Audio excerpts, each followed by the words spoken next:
अस्सलाम वालेकुम, मैं वकास वलाना हूँ। एक तरफ तो नवाज शरीफ साहब को पिछले केस के अंदर बरी किया गया और अब भी दूसरा केस जिसमें नैब ने कालादम अल अजीजिया रेफरेंस कालादम करने की इस्तदा की, उसको मुस्तरद किया और केस मेरिट पर सुनने का इस्लामाबाद हाई कोर्ट ने फैसला किया है। इस सारी समात के अंदर एक चीज़ बड़ी काबिल ज़िक्र थी और वो ये थी कि जज अरशद मलिक, जिसके ऊपर सारा नैरेटिव पिछले 4-5 साल के अंदर इस नून लीग ने बनाया, उसके ऊपर आज बैक ऑफ किया है और उसकी रीज़न यही दिया है कि चूँकि वो फौत हो चुके हैं इसलिए हम इसको आगे परसू नहीं करना चाहते। बहरहाल मीडिया के ऊपर और जलसों के अंदर तो नैरेटिव मुसलसल नून लीग बनाती रही, मगर यहाँ पर उन्होंने बैक ऑफ किया है। दूसरी जानिब जुल्फ़िकार अली भुट्टो का सदारती रेफरेंस, उनकी फांसी का सदारती रेफरेंस तकरीबन 11 साल के बाद दोबारा समात के लिए मुकर्रर किया गया है सुप्रीम कोर्ट के अंदर। तीसरा, इमरान खान ने अपनी नाअहली को चैलेंज कर दिया है। चौथा, इलेक्शन कमीशन ने इलेक्शन शेड्यूल का कहा है कि हम जल्द अज जल्द जारी करेंगे। 2024 के इलेक्शन एक रिपोर्ट के मुताबिक मुल्क की तारीख के सबसे महंगे तरीन इलेक्शन होने जा रहे हैं। 500 अरब के करीब तखमीना लगाया जा रहा है, जो कि उम्मीदवारान का और टोटल इसके ऊपर खर्चा आ सकता है। और फिर चेयरमैन तहरीक इंसाफ कह रहे हैं कि बानी तहरीक इंसाफ जिसको कहेंगे हम उसको ही टिकटें जारी करेंगे। नून लीग के लिए तो भरमार पड़ी है। आज भी आपने देखा कि लोग नून लीग के अंदर शामिल हो रहे हैं। मुजारी साहब शामिल हुए, पाकिस्तान तहरीक इंसाफ को मुसलसल लोग छोड़ते जा रहे हैं और ये मजीद नई टिकटें पाकिस्तान तहरीक इंसाफ कहाँ से लाएगी। हमारे साथ निशाद अली साहब, नज़ीर लगारी साहब, इजहारुल हक साहब, सारे सीनियर हैं, आप इन्हें जानते हैं। नज़ीर लगारी साहब, मैं आपसे आगाज़ करूँगा। सर ये जुल्फ़िकार अली भुट्टो साहब का सदारती रेफरेंस तकरीबन 11 साल के बाद दोबारा समात के लिए मुकर्रर हुआ है। चीफ जस्टिस साहब से क्या उम्मीद है, क्या तवक्को है? और कुछ जगह पर तो कहा जाता है कि पुराने जो मुद्दे हैं उनको नहीं आगे का होना चाहिए, तो आप समझते हैं कि इस मुद्दे को खोदे बगैर आगे नहीं बढ़ा जा सकता? Your take sir. Thank you, बहुत मेहरबानी मौलाना साहब। मैं समझता हूं कि तारीख के ऊपर एक कर्ज है। एक इंसान की जान ली गई, एक लीडर की जान ली गई। वो पाकिस्तान का ही लीडर नहीं था, वो थर्ड वर्ल्ड का लीडर था, वो दुनिया का बड़ा लीडर था, जिसके बारे में डैग हैमरशोल्ड जैसे बड़े दुनिया के बड़े लोग जो हैं उनके बारे में बहुत पॉजिटिव राय भी रखते थे और उनके रिमार्क्स ऐसे थे। चेयरमैन माओ ज़ेडुंग जब किसी को नहीं मिल रहे थे जिंदगी के आखिरी अयाम में, तो उन्होंने जुल्फ़िकार अली भुट्टो से आखिरी मुलाकात की थी और वो जगह आज भी महफूज है। उसको उसी हालत में रखा गया है जिस हालत में जनाब जुल्फ़िकार अली भुट्टो ने चेयरमैन माओ ज़ेडुंग से मुलाकात की थी। अच्छा, तो वो एक बहुत बड़ी शख्सियत थी पाकिस्तान की तारीख की और उन्हें अदालती कत्ल किया गया और उनको फांसी जो दी गई थी वो बिल्कुल ऐसा था, केस नहीं चलाया गया था बल्कि एक लिखा हुआ फैसला सुनाया गया था। जिस तरह से जस्टिस मौलवी मुश्ताक हुसैन ने पर्सनल होकर इस केस को चलाया, जिस तरह से उनकी जमानत को वो लोअर कोर्ट में गए और उसके बाद जो है जो मामला लोअर कोर्ट में चलना चाहिए था वहां नहीं चला, डायरेक्ट हाई कोर्ट में चला ये मामला और एक पूरे का पूरा उनको उस हक से महरूम किया गया जो लोअर कोर्ट कर सकती थी और ये तासुब की बुनियाद पर फैसला किया गया। बल्कि एक मौके पर कहा गया, पहली बार ऐसा हुआ कि वहां चीफ जस्टिस की कोर्ट के अंदर कटहरा बनवाया गया और उन्हें उस कटहरे में खड़ा किया गया और सिर्फ उनकी तौहीन करने के लिए। इस पूरे मुकदमे के दौरान असल बात यह थी कि जिस तरह उनकी तौहीन की गई, तजलील की गई, तहकीर की गई, उनकी इज्जत को मलहूज़ खातिर नहीं रखा गया और उनके ऊपर बेहुदा एक गलत इल्जाम लगाया गया।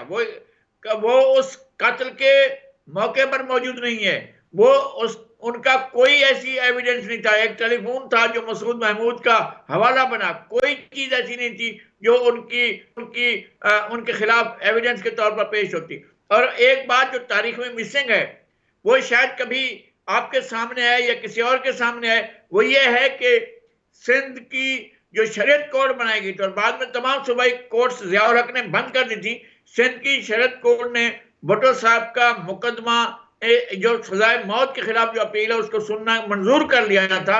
लेकिन जो पीरजादा उनके वकील बने थे जस्टिस शफी मोहम्मदी साहब के, पीरजादा ने आज खुद वो केस वापस लेकर भुट्टो साहब की फांसी की राह हमवार की थी।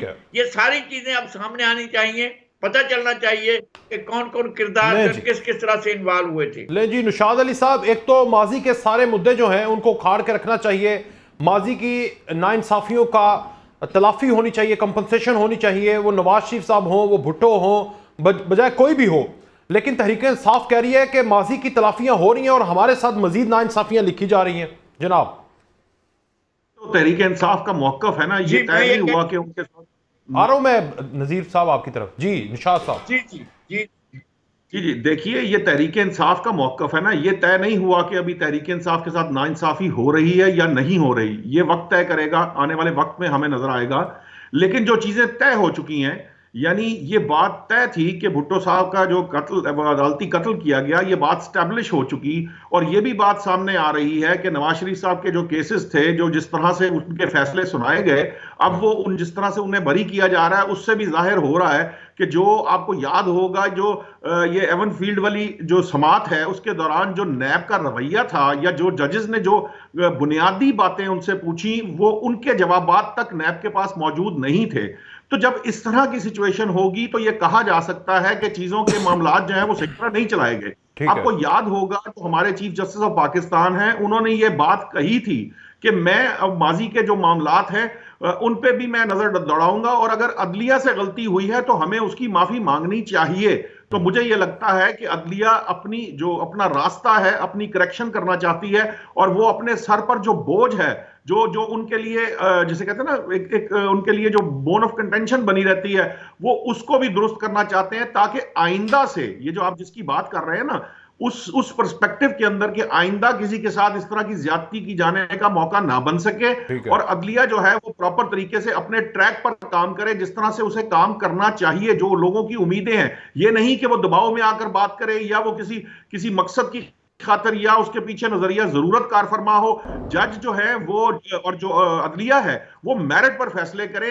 यही जरूरत है पाकिस्तान की। इसके बगैर पाकिस्तान का जो मुस्तकबिल है उसको बहुत से मसाइल हैं। ये पहले भी हम देखते आए हैं, और आइंदा भी अगर ये मामला सिलसिला जारी रहा तो कोई वक्त दूर नहीं है कि जब इसके खिलाफ आवाज उठेगी, और फिर ये मामला जो है वो अपने हाथ से निकल जाएगा अदलिया के। ठीक। लेकिन जी नजीर साहब, जितने मर्जी मुद्दे उखाड़ के बैठ जाएं, ज्यादा से ज्यादा क्या हो जाएगा? अगर आप अदालती कत्ल कहते हैं तो क्या अदालत माफी मांगेगी? और अगर माफी मांग लेगी तो आगे किस तरह होगा? इजहार साहब भी हमारे साथ मौजूद हैं।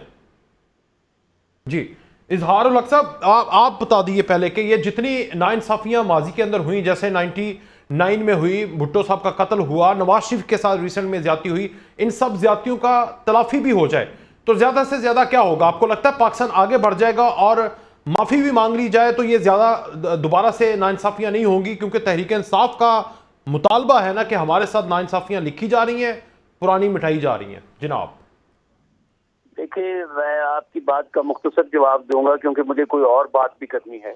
करें करें। तो ये माजी का जो रिट्रोस्पेक्टिव इफेक्ट होगी अदलिया का अपने आप को करेक्ट करना या माफी मांगना, ये बहुत जरूरी है, क्योंकि उसमें रिकॉर्ड ठीक रहेगा, रिकॉर्ड दुरुस्त हो जाएगा कि भाई अदलिया ने ये मान लिया है कि हमसे गलतियां हो गई हैं, और ये जो उनकी माजरत खाही होगी, या ये जो उनका तस्लीम करना होगा अपनी गलतियों को, ये आइंदा की अदलिया के लिए एक चिराग राह भी साबित होगा।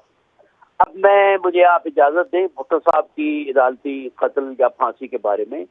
ये कहानी उस वक्त से शुरू होती है जब भुट्टो साहब ने गैर मुनसिफाना कदम उठाते हुए जनरल जिया को मेरिट के खिलाफ नीचे से ऊपर लाकर उसे आर्मी चीफ बनाया गया था। अच्छा, ठीक है। कि जो 5 या 7 लोग थे उनको उनकी हक तलफी की गई थी। ये तो एक बात हो गई।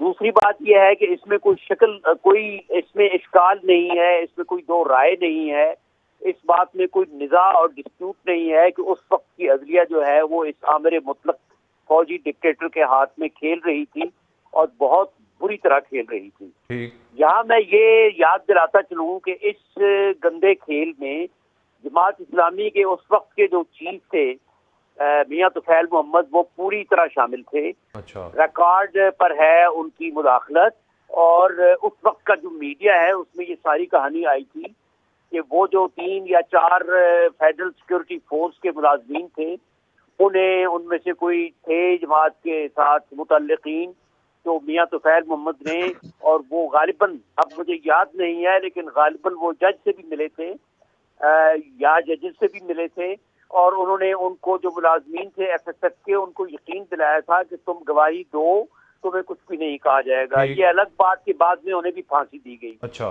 तो ये जो इसका एक सियासी जमात, एक मजहबी जमात जो सियासी जमात होने का ऐलान करती है, क्लेम करती है, इसका जो रोल है, क्योंकि जो इसका सरबराह है वो जाहिर है जमात का ही रोल था, इसको भी हाईलाइट किया जाए। और अगर नहीं, आप ये कहना चाह रहे हैं कि अदालतें तो माफी मांगे हैं, लेकिन जो सियासतदान ज्यादतियां करते हैं और फिर उनके साथ ज्यादतियां होती हैं, तो पहले इनिशिएट ज्यादती करवाने का और करने का माफी उन्हें भी मांगनी चाहिए। बिल्कुल मांगनी चाहिए। और अभी मेरी बात पूरी नहीं हुई, उसके बाद देखे ना, ये जुल्म के उनके जनाजे में किसी को शरीक नहीं होने दिया गया, उनकी तदफीन किस तरह की गई, जो एक बहुत ही इंसल्टिंग अंदाज था। फिर सबसे बढ़कर ये कि जो जहां फांसी दी गई थी, जो जेल था, उसको कितनी बदनीयती के साथ उसको पार्क में तब्दील किया गया, जो आज यहाँ इस्लामाबाद में रावलपिंडी में मौजूद है, जहाँ वो मैकडोनल्ड भी है और वो पापा सालिस भी है। तो उसमें से भी मैं जब भी वहां से गुजरता हूँ तो मुझे एक कराहीत का एहसास होता है कि यहाँ एक शख्स को फांसी दी गई।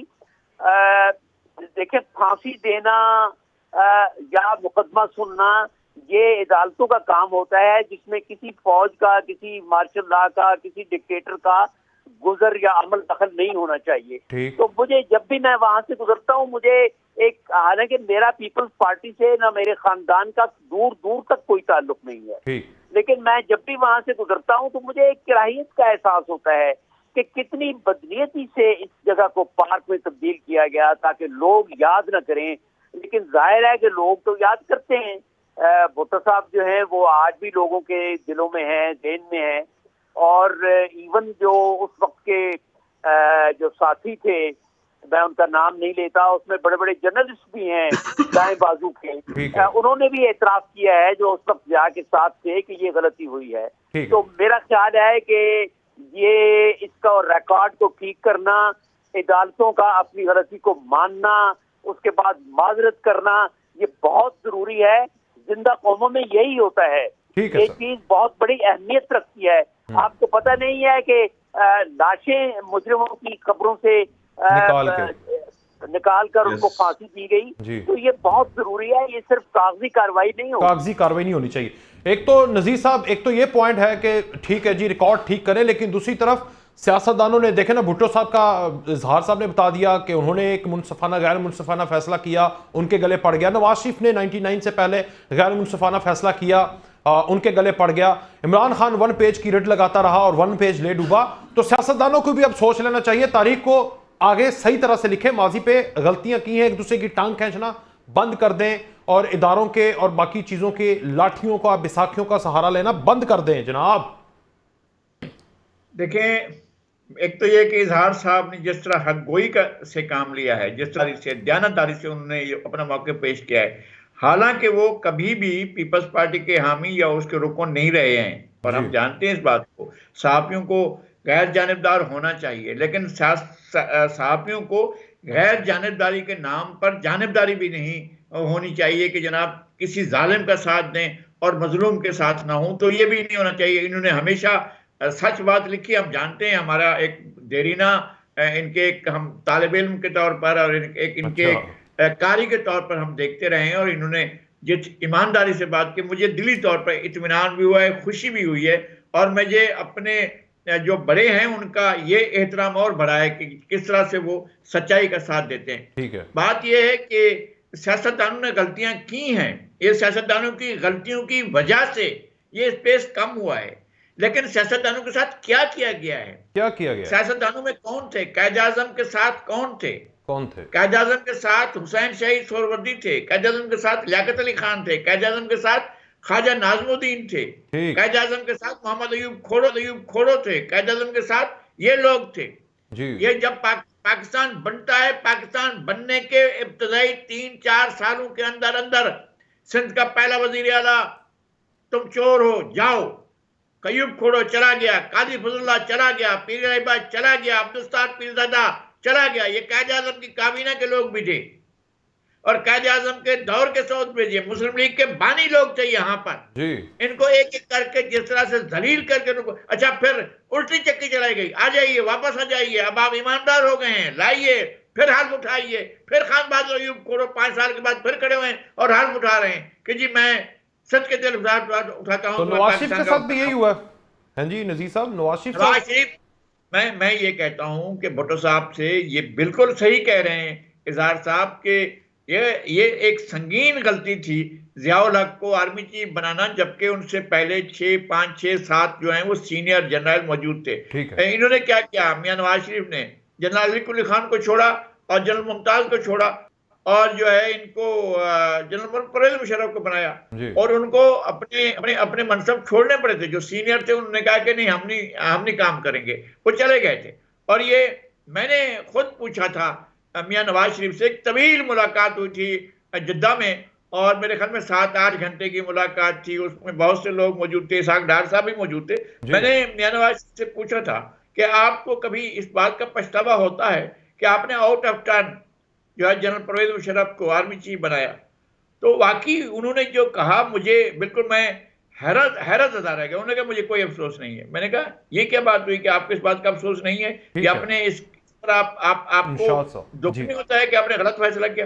उन्होंने कहा मैंने सोच समझ कर फैसला किया था, जब फैसला गलत निकला है तो फिर मैं उसके ऊपर क्या पछताऊं। यानी ये उनका कहना था, जबकि जनरल परवेज मुशर्रफ ने ही उनको जला वतन किया। आगे बढ़ते हैं निशात साहब, एक तो अल अजीजिया रेफरेंस फैसला कलअदम करार देने की नैब की इस्तदा मुस्तरद, केस मेरिट पर सुनने का फैसला, ये इंसाफ वाकई रोशनी की स्पीड से चल रहा है? नवाज शरीफ की हक तलाफी जो हुई थी और तलाफी हो रही है, नुकसान की मदावा हो रहा है जनाब? तो जनाब मौलाना साहब, इंसाफ अगर रोशनी की स्पीड से चले तो ही फायदा देता है ना। हाँ जी।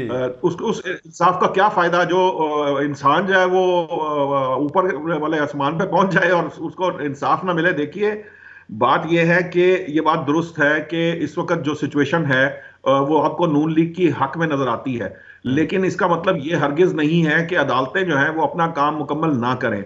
हम जब अदालतें गलत तरीक़ाकार इख्तियार करते हुए गलत फैसले दे रही थी तब भी हम ये बात कर रहे थे। आज भी अगर फर्ज करें कि किसी एक शख्स के लिए इंसाफ तेज हो और बाकियों के लिए ना हो, तब भी हम बात यही कहेंगे कि ये बात दुरुस्त नहीं है।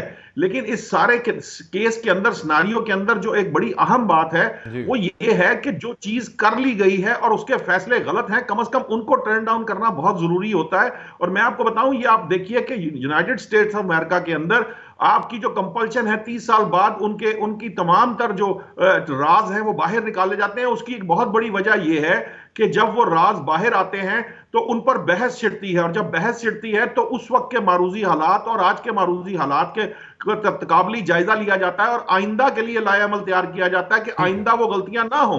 सो अब जो आप जिसको रोशनी की स्पीड कह रहे हैं, वो अगर रोशनी की स्पीड से नहीं होगा तो बहुत सी चीजें मजीद खराबी की तरफ जाएंगी, जिससे बाहर निकलने की जरूरत है। और जिस बंदे के साथ ज्यादती हुई हो, चाहे कोई भी हो, अगर फर्ज करें कि आज पाकिस्तान तहरीक इंसाफ के जो चेयरमैन हैं, जो पुराने चेयरमैन है बानी है, उनके साथ अगर कोई नाइंसाफी हो रही हो, तो मैं समझता हूं कि उस नाइंसाफी अगर फर्ज करें किसी वजह से हो भी जाए तो उसका जो अजाला है वो फौरी तौर पे होना चाहिए, बजाय इसके कि फिर इंतजार किया जाए 5-7 साल का कोई नया साइकिल आए उसके अंदर वो तब्दीली लाई जाए। ठीक, लेकिन जी इजहार साहब, एक तो हक तलाफी जो हुई है और उसकी तलाफी करना बड़ा जरूरी है, जिसने हक तलाफी की उसको कटहरे में कब देखेंगे हम जनाब? इस नवाज शरीफ के पर्टिकुलर केस में ही देख लें, आएगा कोई? जी, मैं उससे पहले विक्टिम नज़ीर लगारी साहब का शुक्रिया अदा करता हूं कि वो बहुत सीनियर सहाफ़ी हैं और अखबार नवीस हैं। उन्होंने मेरे बारे में अच्छे अल्फाज कहे हैं, मैं शुक्रगुजार हूं, लेकिन मैं हमेशा मेरिट पर बात करता हूं। मैं यहाँ एक बात कहना चाहता हूं जो हमारी कौम के फायदे में है और कौमी अहमियत की बात है, वो ये कि देखें, भुट्टो साहब ने मेरिट की खिलाफ वर्जी करके आर्मी चीफ लगाया, फिर नवाज शरीफ साहब ने यही गलती की। देखें, ये कोई म्यूनिसिपल कमेटी बूरे वाला या म्यूनिसिपल कमेटी मर्दान का एडमिनिस्ट्रेटर नहीं होता जो ये चुनते हैं इस तरह। ये इतनी बड़ी फौज जो पाकिस्तान दुनिया की 6ठी-7वीं बड़ी फौज है, 6 लाख की जो फौज है और आलम इस्लाम की जो सबसे बड़ी फौज है, उसके चीफ को लगाना होता है। तो खुदा के लिए आवाज उठानी चाहिए, एक कैंपेन चलानी चाहिए कि जिस तरह सुप्रीम कोर्ट में ये उसूल तय हुआ है कि जो सीनियर तरीन जज होगा उसे मुकर्रर किया जाएगा चीफ जस्टिस। तो खुदा के लिए फौज में भी यही दस्तूर होना चाहिए, और ये जो सवाबदीद और ये जो डिस्क्रिशन है वज़ीर आज़म की या हेड ऑफ गवर्नमेंट की या हेड ऑफ एग्जीक्यूटिव की, ये खत्म हो जानी चाहिए। ये हमारे लिए सख्त मुज़र है। ठीक है। अच्छा, अब आइए आपने जो दूसरी ये बात तो सारे की है, मजे खत्म हो जाएंगे जनाब। अच्छा आगे बोले। तो ये आपने जो कहा है कि जो लाए थे, तो वो तो आपको पता है कि हमारी जमहूरियत जो है वो किस तरह है। जो इमरान खान को लाए थे, जिनकी वजह से पानामा केस सारा ये हुआ जी जी, और ये जो सारा चक्कर चलाया गया जी। वो ये कहानी वही भुट्टो साहब से शुरू होती है ना, जिन्होंने भुट्टो साहब को शहीद किया, फांसी दी। तो ये कुछ चीजें हमारे बस से बाहर हैं और अभी हम मैच्योरिटी की तरफ जा रहे हैं। It's a very long process of history और हम अभी बहुत शुरू में हैं। अल्लाह करे कि वो दिन आए जबकि यहाँ जमहूरियत अपने पूरे फरोग के साथ और पूरी तस्वीर के साथ जाहिर हो। ये हमारी जमहूरियत कैसी जमहूरियत है? आप देखें, सियासी पार्टियों के अंदर कोई जमहूरियत नहीं है। ये खानदानी शख्सी पार्टियां हैं। बिल्कुल। एक जरदारी साहब की पार्टी है, एक मियां साहब की है, एक मौलाना की है, एक इमरान खान भी 25-30 साल से पार्टी के ऊपर बैठे हैं। अच्छा, फिर ये जो लूली लगड़ी हमारी पार्टियां हैं, इनको भी चलाने के लिए पसे पर्दा डोरियां जो हैं वो हिलाई जाती हैं, खींची जाती हैं। तो ये जो आपकी बात है कि वो पसे पर्दा रहने वाले कब उनको कटहरे में लाया जाएगा, तो ये तो अभी वो अंधे को अंधेरे में बहुत दूर की सूझी, ये तो अभी बहुत दूर की बात है। अच्छा, प्रोसेस है वो। मुझे मुस्तफा जैदी का शेर याद आ रहा है कि अभी किरणों से खेलो, अभी किरणों से खेलो, अभी तारों से खेलो, चांद की किरणों से इटलाओ, मिलेगी उसके चेहरे की सहर आहिस्ता आहिस्ता आहिस्ता। ये बहुत आहिस्ता आहिस्ता काम होगा। अल्लाह करे कि हम इंडिया की तरह, सिंगापुर की तरह और बाकी मुल्कों की तरह हम सही जमहूरियत का चेहरा अपनी अगर जिंदगी में न सही तो कम से कम हमारी अगली नस्ल तो देख ले। नजीर लगारी साहब, अगले 76 साल में ये जो ख्वाजा इजहार साहब बता रहे हैं, अगले 76 साल में ये सूरत हाल बन जाएगी इंडिया की तरह, सिंगापुर की तरह? ऐसा इतनी मायूसी नहीं होनी चाहिए। मैं कभी मायूस नहीं। ठीक है। नहीं, मैं कहता हूं कि मैं कभी मायूस नहीं होता हूं। बदतरीन हालात में भी हमें बेहतरी की उम्मीद रखनी चाहिए। हमारी जिंदगी सारी की सारी इस पूरे अमल के दौरान हमारी जिंदगी गुजर गई है और हमने जो पिछले 50-55 साल से हमारे सामने हुआ है, एक एक चीज को हमने ऑब्जर्व किया है और हम एक एक गलती की निशानदेही भी कर सकते हैं, लेकिन हम ये उम्मीद भी कर सकते हैं कि इस्लाह अहवाल किसी वक्त भी हो सकती है। ठीक सर। अब अगर ये हो रहा है तो फिर सब फरीकैन मिलकर बैठे, पाकिस्तान की ताकत के मराकज मिलकर बैठे, एक रिकंसिलिएशन एंड ट्रुथ कमीशन बनाया जाए। रिकंसिलिएशन को भी छोड़ दे, एक ट्रुथ कमीशन बनाए और फिर ये बताएं कि इतनी बड़ी अक्सरियत रखने वाली जुट्टू फ्रंट को आपने कैसे आनन फानन जो है 3 महीने के अंदर अंदर, जिसने इलेक्शन स्वीप किया था और 300 के ऐवान में 250 के करीब सीटें ली थी, आपने कहा कि जिस शख्स ने करारदाद लाहौर पढ़ी थी, आपने उसे कहा कि तुम गद्दार हो, तुम मुहब्बे वतन नहीं हो, अच्छा, तुम चोर हो, तुम डाकू हो। शेरे बंगाल मौलवी AK फजल हक की हुकूमत को ये कहकर तोड़ा गया कि तुम गद्दार हो और तुम्हें हम नहीं चलने देंगे। और फिर 3 साल के बाद, 4 साल के बाद फिर चल कर गए और जाकर कहा हुजूर तशरीफ लाइए, आप गवर्नर बन जाइए, हम सारी आपसे माजरत करते हैं। यानी 4 साल के बाद वो मुहब्बे वतन हो गया। 4 साल पहले जब वो इलेक्शन जीत चुका था, आपने उसको गद्दार कहकर मुल्क से जो है सियासत से बेदखल कर दिया था। ये आपकी सवाबदीद थी। अब ये सवाबदीद खत्म होनी चाहिए, अब ये मामला खत्म होना चाहिए। Enough is enough. ये कैसे होगा नजीर साहब? ये तो आप कह रहे हैं ना होना चाहिए, होगा कैसे? नहीं होगा ऐसे कि जब इसके लिए इस सम्त में बहस शुरू की जाए। जो आपने जो प्रोग्राम किया है, ये इस बहस का आगाज भी हो सकता है। जो इजहार साहब ने कहा, जो निसार साहब ने कहा, जो आप कह रहे हैं, मैं ये अर्ज कर रहा हूं कि चीजें बहरहाल बेहतरी की तरफ जाने से जाएंगी ना। क्या एक मार्टिन लूथर आएगा 500 साल पहले, वो आकर कहेगा कि ये सब गड़बड़ है और ये जो कुछ कर रहे हैं पादरी ये गलत है? ऐसा नहीं है, हमारा मसला ऐसा नहीं है, दीन हमारा ऐसा नहीं है। और फिर ये कि उसकी जगह पर एक और फिरका आ जाएगा, कैथोलिक की जगह पर प्रोटेस्टेंट, जो प्रोटेस्ट कर रहे होंगे और वो बन जाएंगे। इसके बाद ही आप चीजों को ठीक करना शुरू करेंगे। Exactly, ये जो sir. जितना दबाव कम हुआ, शख्सियात का अमल भी उसमें होता है। ये जो ईसाई कम्युनिटी के पर से जो मुलायत और पापायत का दबाव था वो कम हुआ था, और दबाव कम करना आपके लिए जरूरी है। यहाँ पर जो इस्टेब्लिशमेंट का इसके लिए कोई इनकलाब लाने की जरूरत नहीं है, रिफॉर्म्स के साथ, बहसों मुबासे के साथ भी हो सकता है। जिस तरह तहरीक इंसाफ के बानी चेयरमैन ने जिस तरह किया, वैसी कोई जरूरत नहीं है। चले, मैं एक छोटी सी ब्रेक ले लेता हूं, वापस आएंगे। तो आज बिलावल भुट्टो जरदारी ने भी कहा कि गेट नंबर 4 की सियासत नहीं आती, सिर्फ अवाम पर भरोसा है। आज फिर उन्होंने बुजुर्ग सियासतदानों को आड़े हाथों लिया है। एक ब्रेक के बाद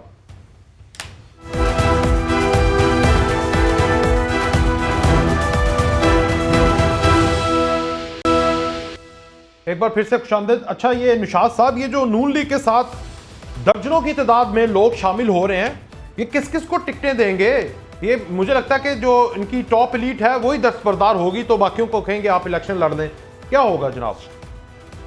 क्या लगता है जो पार्लिमानी बोर्ड की मीटिंग होती है उसका कोई मकसद भी होता है, और दूसरी कि ये उनकी परेशानी है कि वो किस किस को टिकट देंगे। बात ये है कि इस वक्त हर बंदा, ये बिल्कुल वही सिचुएशन है जो एक वक्त में इमरान खान साहब की हुकूमत खत्म होने से पहले जो तहरीक अदम एतमाद की सूरत में खत्म हुई थी, उससे पहले भी ऑलमोस्ट ऐसी ही पोजीशन थी। और अब एक बार फिर जो सिचुएशन हमारे सामने सियासी जो इस वक्त अगाड़ पिछाड़ हो रही है, उसमें इस तरह की ही नजर आ रही है कि लोगों का यह ख्याल है, सियासी जो रहनुमा है उनका ख्याल है, आप यकीन कीजिए कि बाज़ औक़ात तो दो तीन तहरीक इंसाफ के जो साबिक मेंबरान असम्बली हैं, सूबाई हों या कौमी हों, उनके भी फोन आ जाते हैं और वो पूछते हैं कि यार कोई राब्ता है आपका, किसी के साथ डायरेक्ट ताल्लुक है, कोई हमें कोई टिकट विकट का मामला देखें, कोई किस तरह से मामला को कराएं, ये करें वो करें।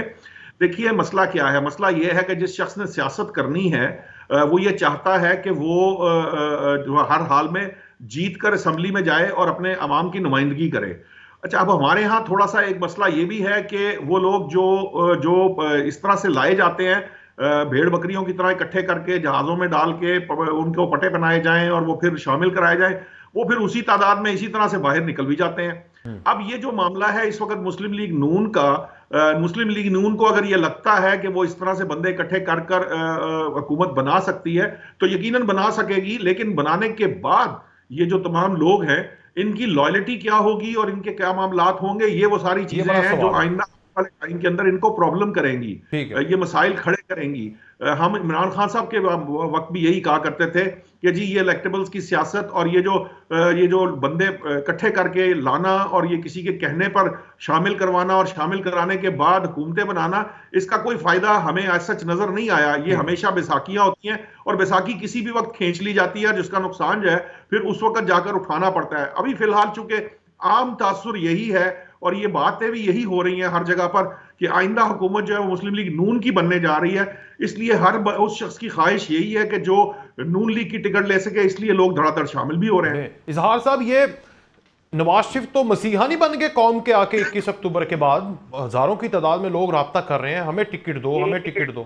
हमारे मसीहा तब्दील होते रहते हैं और हर कुछ अर्से के बाद एक मसीहा नमूदार होता है। इमरान खान साहब की आप तकरीरें सुने, वो भी मसीहा के तौर पर आए थे और मेरे समेत बहुत से बेवकूफों ने उनका साथ दिया था। और बहुत नहीं सर, आप तो बड़े समझदार हैं, मेरे तो उस्ताद मोहतरम हैं, खुद को ना कहें, बाकियों को कह दें। देखें, आप ही के प्रोग्राम में 2-3 हफ्ते पहले ये बात हुई थी तफसील से कि ये जो शामिल हो रहे हैं लोग दूसरी पार्टियों से हट कर और कट कर, ये इसी तरह है जिस तरह सरमा का मौसम आता है तो साइबेरिया से और माल की जो ठिठुरते सर्द इलाके हैं उनसे परिंदे लाखों हजारों की तादाद में उड़कर आते हैं और हमारे जनूबी पाकिस्तान और जनूबी हिंद की झीलों के किनारे बैठते हैं और फिर कुछ अर्से के बाद उड़ जाते हैं।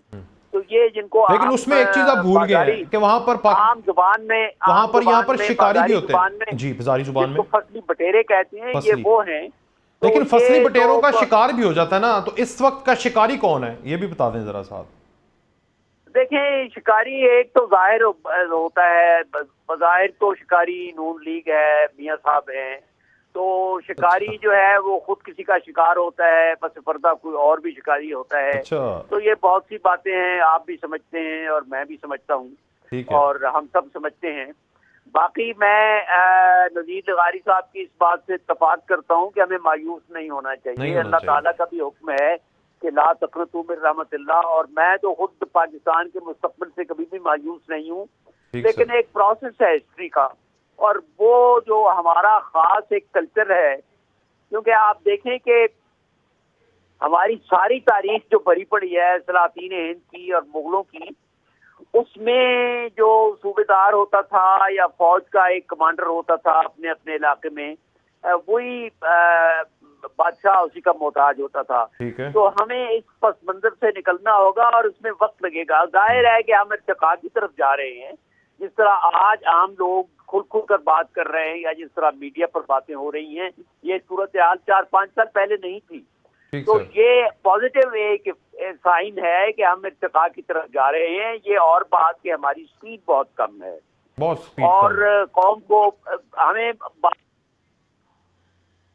जी ज़ाहर साहब मेरे से डिस्कनेक्ट हुए।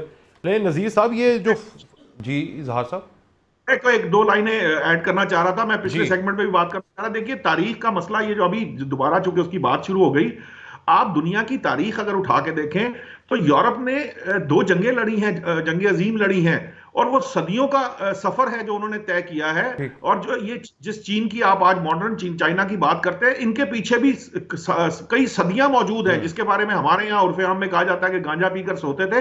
दरअसल वो भी इस एवोल्यूशनरी प्रोसेस का हिस्सा थे।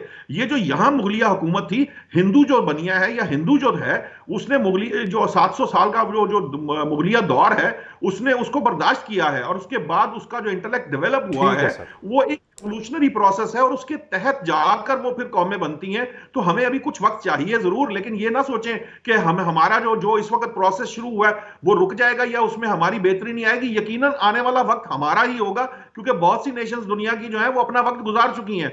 तो अब ये जो हमारा वक्त है ये शुरू होने को है, एक टाइम आएगा। ये जो बहसें शुरू हो रही हैं, ये जो बात हो रही है, अभी इजहार साहब ने आपको बताया है कि ये सारी जो राय आमा हवार होती है, इस पर डिस्कशन होती है, डिबेट होती है, इसका मकसद ही ये होता है कि इससे वो नताइज निकलेंगे जो आम आदमी को ये समझने में आसानी करेंगे कि उन्होंने किस किस शख्स को चुनना है, किस पार्टी को वोट देना है, और फिर आहिस्ता आहिस्ता इसमें निथरता चला जाएगा ये प्रोसेस। और एक वक्त आएगा कि आपके सामने लीडर्स भी होंगे और आपका मुल्क जो है वो प्रॉपर तरीके से जो हमारी ख्वाहिशात जिस तरह हम समझते हैं उसके मुताबिक अपना सफर तय करेगा और आगे बढ़ेगा। लेकिन जी नज़ीर साहब, एक तो जो सियासतदान हैं वो भी सीख लें, अदलिया भी सीख ले माजी की गलतियों से, लेकिन ये फसली बटेरे जो हैं ये क्यों नहीं सीख रहे? इनको पता है कि हर साल हमने आना है और यहाँ पर शिकारी है, शिकार कर लेगा, पिंजरा बिछा के बैठा हुआ है, लेकिन आते क्यों हैं? या तो मजबूर हैं, क्या वजह है सर? इनको मैसेज दें कोई।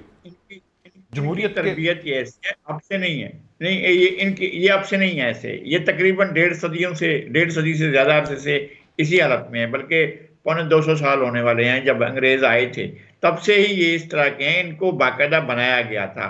इनको ये खान बहादुर थे, ये सर थे, ये नवाब थे, ये नवाबियां, ये सरदारियां, ये चौधराहट, ये सब कुछ इनको अता किया गया था। अब तक उसी नशे में है और वो हमेशा सलूट करते हैं। डीसी की दफ्तर में जब जाते थे जूते उतार कर जाते थे।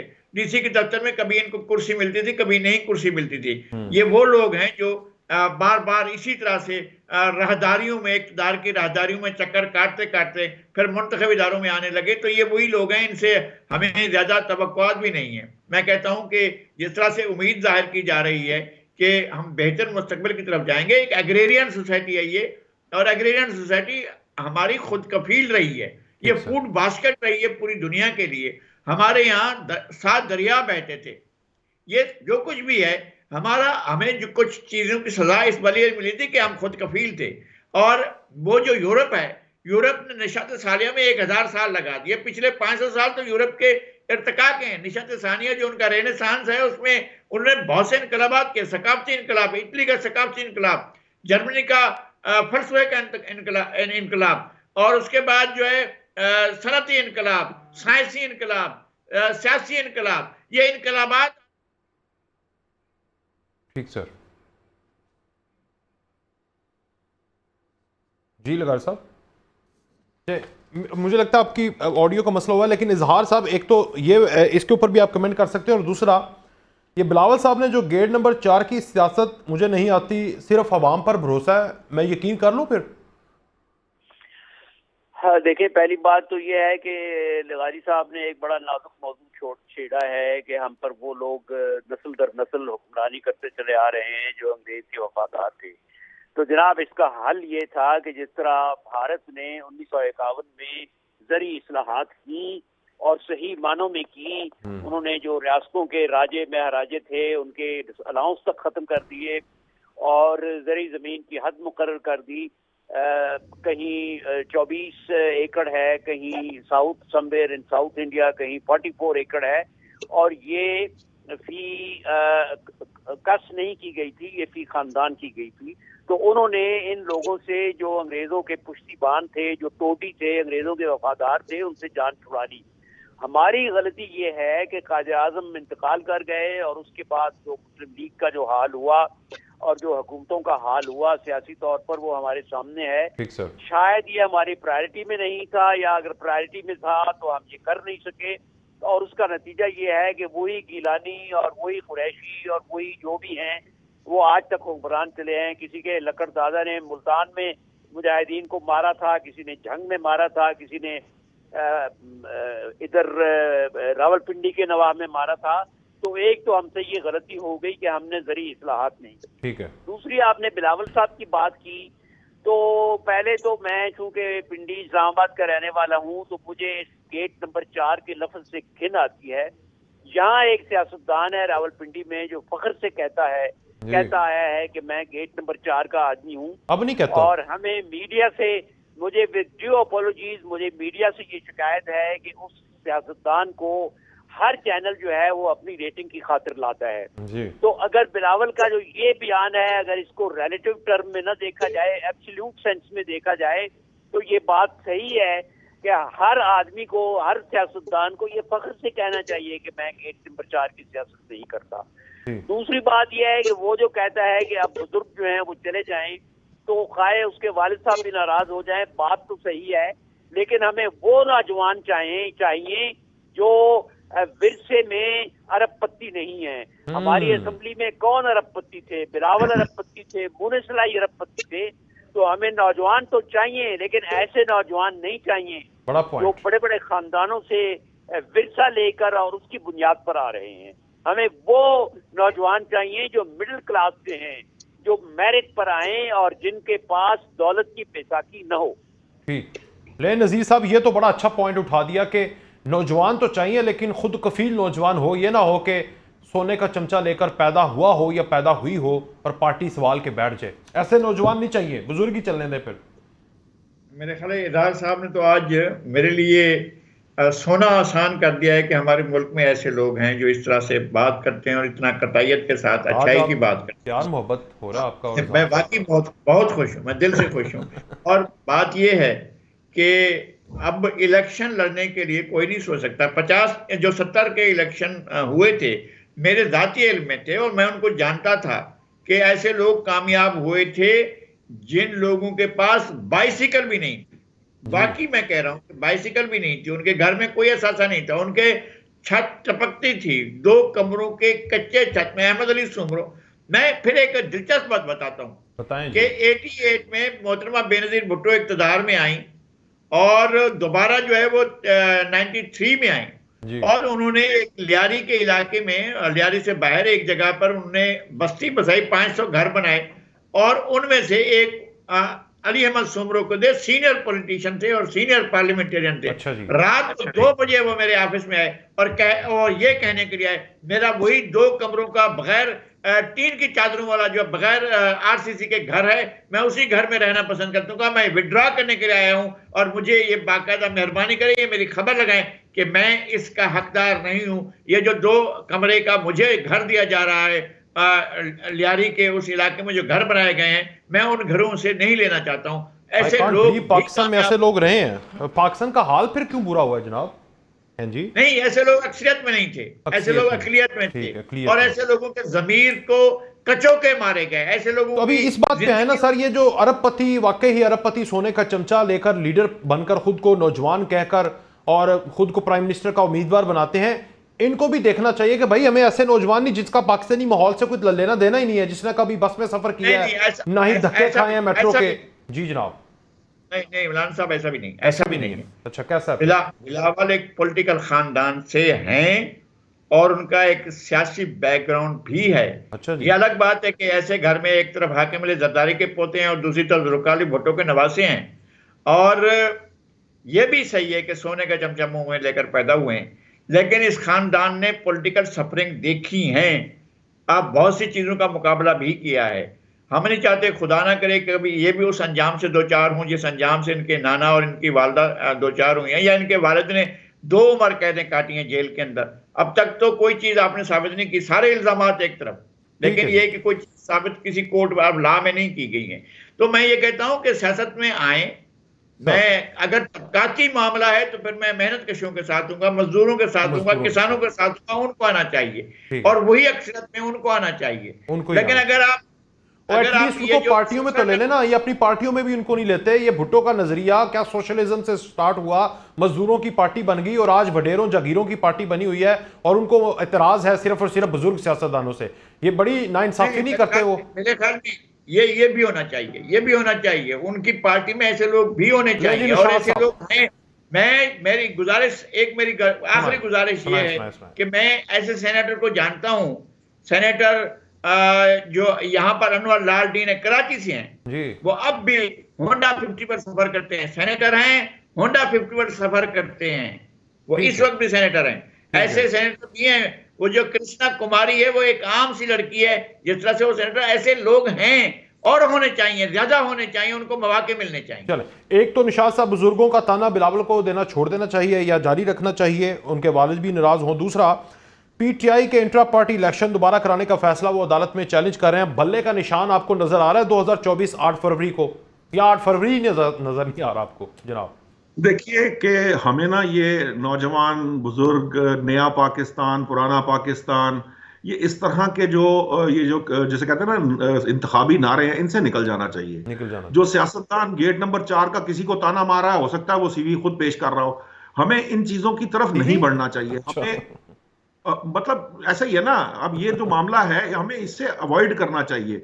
कोई नौजवान है, अगर वो मुल्क की खिदमत कर सकता है तो उसको करनी चाहिए। अगर कोई बुजुर्ग है और वो तजर्बाकार है और वो मुल्क के लिए फायदेमंद है तो क्यों ना हो। ये जो मसाइल है ये इस तरह हल नहीं होंगे। हमें इज्तमाइयत की बात करनी पड़ेगी, हमें एक दूसरे के साथ रवादारी के साथ एक प्रॉपर तरीके से सियासत का जो ज़ाब्ता इखलाक तय करके उसके इस खेल के भी रूल्स एंड रेगुलेशन बनाकर हमें आगे बढ़ना होगा।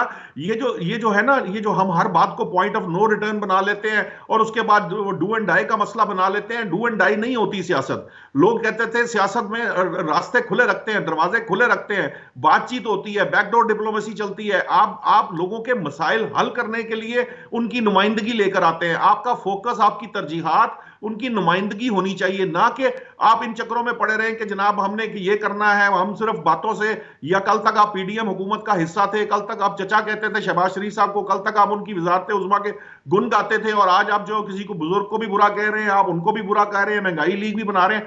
इस तरह से हमारी सियासत जो है वो आगे नहीं बढ़ पाएगी। ठीक है। और बाकी रही बात के जो आप, अब मुझे दूसरा सवाल आपका भूल गया, सॉरी। वो मैं कह रहा हूं बल्ले का निशान, वेरी क्विकली, फिर मैं इजहार साहब की तरफ जाऊंगा। मैंने फिर जी टेक लेना। देखिए इस वक्त जो सिचुएशन नजर आ रही है और जिस तरह से पीटीआई ने अपने इंतखाबात कराए, अगरचे के सारी जमातें ऐसे कराती हैं, ये बात नहीं है कि पीटीआई नहीं कराई, पीटीआई ने कराए और किसी ने नहीं कराए, सब ऐसे ही कराती हैं। लेकिन जितनी बातें पीटीआई की बाहर आ गई हैं और जो वो अकबर असबाबर हैं वो उसको चैलेंज कर रहे हैं, और जिस तरह की वीडियो सामने आई हैं, हो सकता है इसका इम्कान मौजूद है कि ये वाले इलेक्शन भी जो है तस्लीम ना किए जाए। और उस सूरत में अगर ये इस तरह का मामला अब हुआ इलेक्शन कमीशन में, तो फिर हो सकता है कि पाकिस्तान तहरीक इंसाफ को बल्ले का निशान जो है ना वो रखने में मुश्किलात पेश है। ठीक, इजहार साहब, दो ही चीजें होती हैं इंसान की जिंदगी में, दो जगह पर उसको बड़ी अच्छी नींद आती है, एक मां की आगोश और दूसरा स्लीपिंग पिल्स लेकर सो जाता है। लेकिन आज तो नजीर लगारी साहब को आपकी बातें सुनकर भी बड़ी अच्छी नींद आएगी जनाब। फिर आगे पूछता हूं मैं बल्ले वाला। उनकी मोहब्बत है and I am grateful for his kind words. वो बहुत मंजे हुए हैं और मैं तो उनको एक मुद्दत से पढ़ रहा हूँ, अगरचे मुझे उनके कालम अब जंग में बहुत कम बल्कि नजर ही नहीं आ रहे आजकल जी। तो मैं इनकी ये जो हमारे बुजुर्ग हैं, मुझे इनका नाम नहीं याद, जो अभी निशाद साहब, निशाद अली साहब, बुजुर्ग नहीं है सर, ये बिलावल की तरह नौजवान है। बुजुर्ग आप नहीं, मैंने बुजुर्ग इल्म के लिहाज से कहा है कि वो इल्म के लिहाज से मेरे बुजुर्ग हैं। ठीक ठीक। तो मैं बिल्कुल, ये सही बात है कि देखें सियासत में और दानिशवरी में, और देखें उस्ताद की कोई उम्र नहीं होती, एग्जैक्टली साइंसदान की कोई उम्र नहीं होती, ऐसा ही है। प्रोफेसर की कोई उम्र नहीं होती। तो इसी तरह सियासतदान की उम्र जितना वो ज्यादा उसकी उम्र होती है, उसका उतना ज्यादा तजुर्बा होता है, वो मंजा हुआ होता है। पुराना चावल जो है वो नए चावल और से मजे की बहरहाल बात यह है कि ज्यादा जब महंगा बिलावल साहब ये बात जलसे में खड़े होकर कहते हैं ना, तो पीछे सारे सफेद बालों वाले खड़े होते हैं उनके साथ, जिस वो तालियां बजाते हैं इस बात पे। बस बात ये है जनाब के हर शख्स की हर बात को सीरियसली भी नहीं लेना चाहिए। ठीक है। कुछ बातों से दरगुजर कर देनी चाहिए, क्योंकि जब स्टेज पर खड़े होते हैं हमारे नौजवान या सियासतदान, बल्कि वो आप मौलवी की भी बात देखें ना, जब लाउड स्पीकर होता है तो बहुत सारी ऐसी बातें कह जाता है जो नहीं कहनी चाहिए।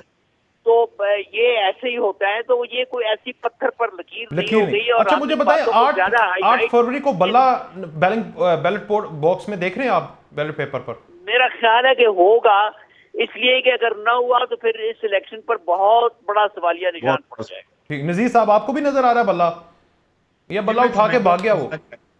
मैं समझता हूँ होना चाहिए। मैं एडवाइस करूंगा कि होना चाहिए। उसके बगैर ऐसा है कि लगेगा कि आप इलेक्शन नहीं करा रहे हैं, तो इस पर कोई सवाल नहीं होना चाहिए। बल्ला होना चाहिए, बल्कि आज़ादी होनी चाहिए उनको उम्मीदवार खड़े करने की, उनको इंतखाबी मुहिम चलाने की इजाज़त होनी चाहिए।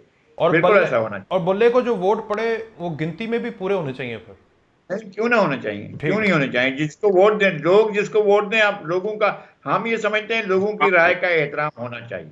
ठीक है जी, बहुत शुक्रिया नज़ीर लगारी साहब, उस्ताद मोहतरम, बहुत शुक्रिया जहाल साहब, उस्ताद मोहतरम, निशाद अली साहब, आप भी आज बुजुर्ग बन गए मेरे लिए। इजाज़त दीजिए जी, अल्लाह हाफ़िज़।